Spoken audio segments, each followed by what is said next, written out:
네, 경제 관련한 질문부터 드리겠습니다.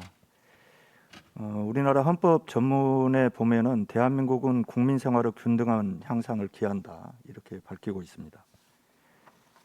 그런데 잘 아시는 것처럼 현실은 부양극화 그리고 수도권과 비수도권의 불균형 발전 이런 것들로 인해서 헌법의 가치가 제대로 실현되고 있지 못합니다. 코로나19는 터널의 끝을 알 수 없는 상황이고요.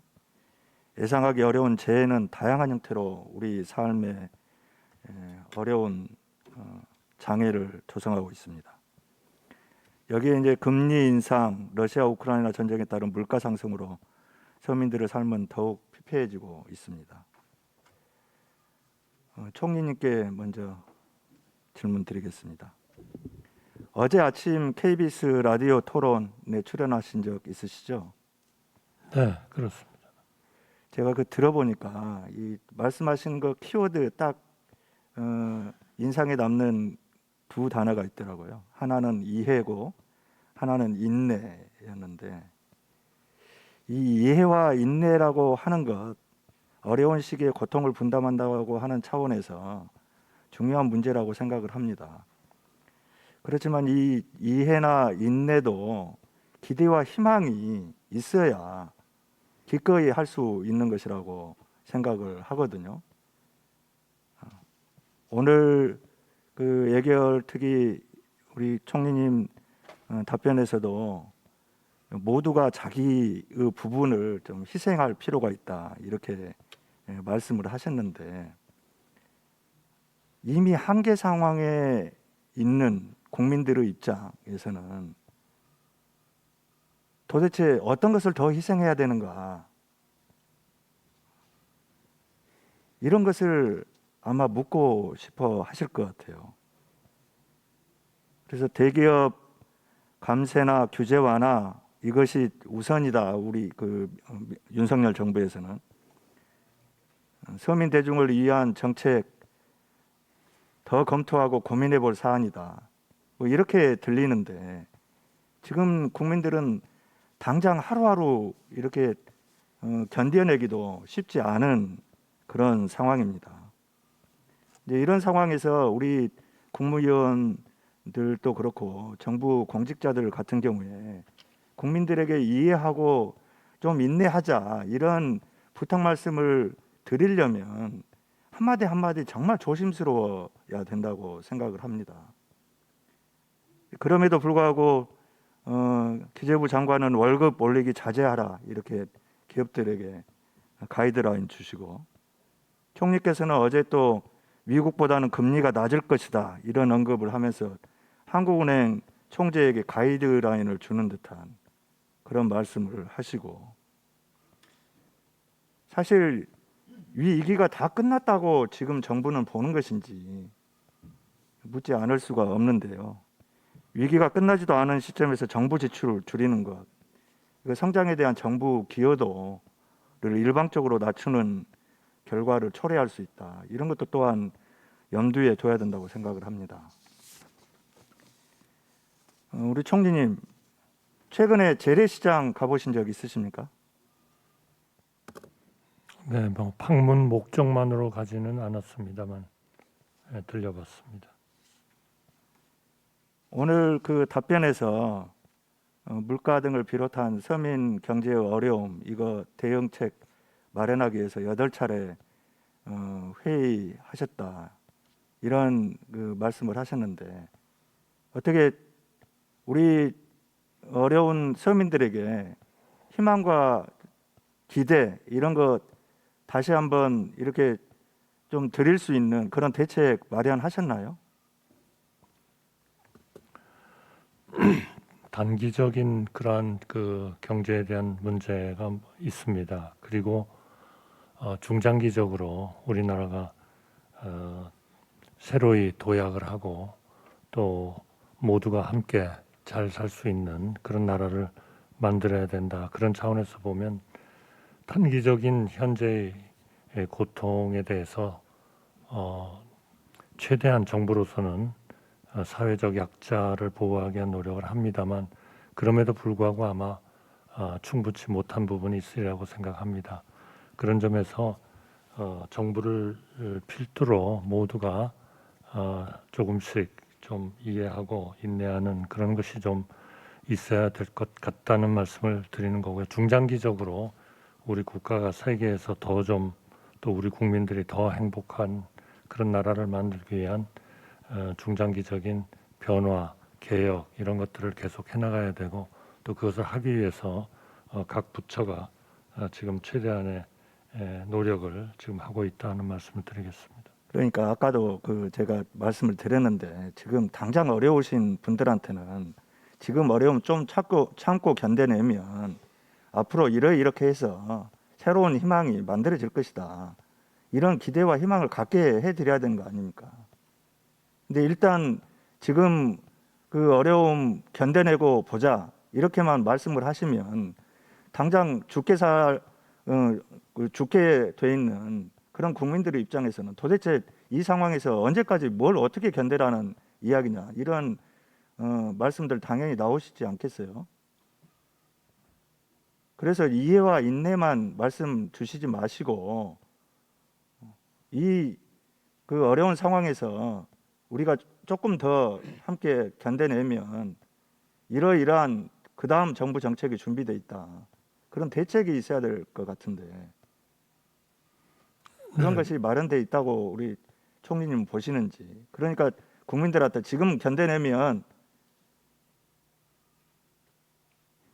다시 희망이 있습니다. 이런 이야기를 감히 국민들한테 하실 수 있는 준비가 되어 있는지를 여쭤보는. 네, 단기적으로는 우선 뭐 정부부터 솔선수범을 하면서 국민들하고 같이 이 어려움을 이겨내야 되고요. 그러기 위해서 모든 이런 경제의 변화에 대해서 사회적인 약자에 대한 배려와 대책을 만들고 있습니다. 그리고 중장기적으로 보면은 우리의 기본적인 목표가 전체적인 국가와 경제를 재도약을 시켜서 다 같이 잘 사는 그런 나라를 만들어 보자 하는 그런 것들의 부분의 과제들이 저희가 거시적으로 이렇게 보고 있는 한 5가지의 과제와 또 국민의 행복과 직결되는 일자리, 주택, 의료, 교육 그리고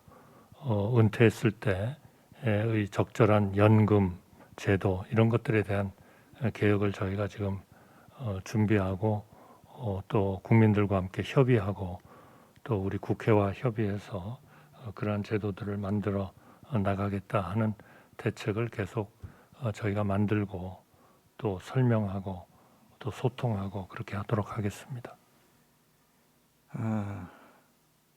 총리님, 저소득층이라고 할 수 있는 소득 하위 20% 가처분 소득 대략 어느 정도 되는지 알고 계십니까? 제가 보기에 아마 몇백만 원 수준이 되지 않나 싶습니다. 몇백만 원이 아니라 100만 원도 되지 않습니다. 94만 원입니다. 이제 이 중에서 71만 4천 원 이게 식비, 주거비, 교통비, 필수 생계비로 나가는 비용입니다. 통계청에서 지난 21일 날 2분기 가계동향 발표했는데요. 소득 하위 20%, 1분위 가구 53%, 이거 적자 가구입니다. 근데 반면에 소득 상위 20%인 5분위 가구 중에서 적자 가구는 6%, 역대 최저 수준입니다. 제가 드리고 싶은 말씀은 단기적인 그런 취약 계층 지원 정책 정도가 아니라 체계적이고 구체적인 서민생활 안정을 위한 대책이 필요하다 이런 말씀을 드리고 싶은 겁니다. 이 부분에 대해서는 이후에 국감 등 다른 기회에 질의하도록 하겠습니다. 다음 오늘 그 질의에서 윤건영 의원이 정부 재난 대응 체계에 대한 질의를 하셨는데요. 장기화된 코로나19 다시 좀 확산세에 있다가 최근 좀 주춤해지고 있는데요. 여전히 끝은 아닙니다. 그리고 오늘 여러 의원님들이 질의하신 것처럼 지난 이달이죠. 이달 8일 서울 수도권 그 호우 문제, 침수 피해와 교통 대란 발생했습니다.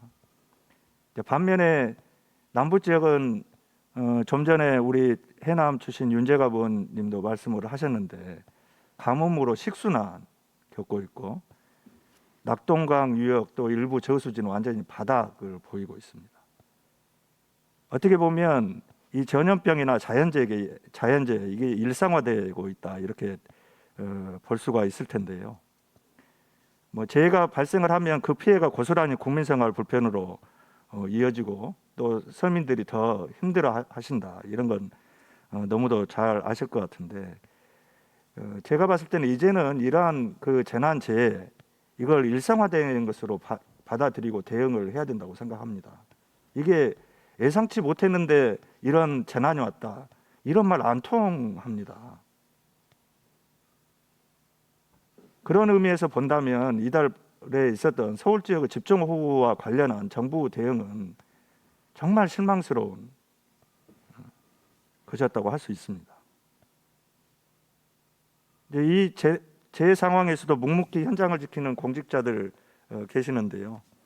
이분들을 통솔하고 지휘해야 될 그런 분들의 모습은 어디에 있었는지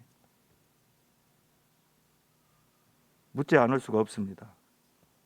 재난이 발생했는데도 불구하고 퇴근하는 대통령, 언론을 상대로 해서는 뭐 퇴근 시간이 돼서 퇴근했다 이런 투로 설명하는 대통령실 수석, 재난 상황임을 판단하고 외부에서라도 현장 지휘에 나서든지 했어야 되는데 술잔을 게으렸다는 얘기까지 들리는 이런 상황에서 국민들이 과연 이 국가를 믿고 이 정부를 믿고 자신의 삶을 국가에 기댈 수 있을 것인지 이런 것에 대한 의문을 갖지 않을 수가 없는데요.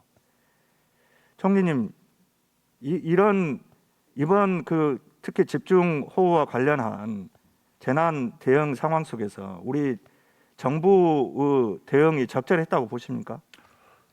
네, 저 국민 여러분이나 우리 의원님께서는 뭐 충분하다고 물론 생각하지 않으시겠습니다만 종합적으로 제가 평가를 한다면 자리에 있어야 할 사람들은 다 자리에 있었다. 저는 그렇게 말씀드리겠습니다. 저녁 7시 반에 중대본에서 1단계 경계 발령을 했고요. 9시 30분에는 2단계 발령을 했고 총리가 지시를 했습니다. 그리고 9시 반부터 현장을 지키고 있는 상황실을 지키고 있는 행자부 장관의 그 행정안전부의 조직들이 세종시에서 가동이 되면서 저와 대통령과 통화와 그런 보안 시스템을 통한 총리님, 전체적인 상황 보고가 있었습니다. 총리님, 그리고 10시 40분에는 제가 일청사에 있는 상황실에 나가서 관련 회의도 주재하고 했습니다. 총리님 말씀하신 그런 물론 부분에 대해서는 물론 이미 충분치 관련 않습니다만, 상임이나 충분치 않습니다만 그러나 각 공무원들, 지자체 공무원들 모두 제자리에서 최선을 다하려고 노력은 했다 하는 말씀을 드리겠습니다. 적절했는지 하는 질문을 드렸고 최선을 다했다 이런 말씀하시면 정부 그 행정을 총괄하는 우리 총리님으로서 어떤 책임을 다 하신 겁니까?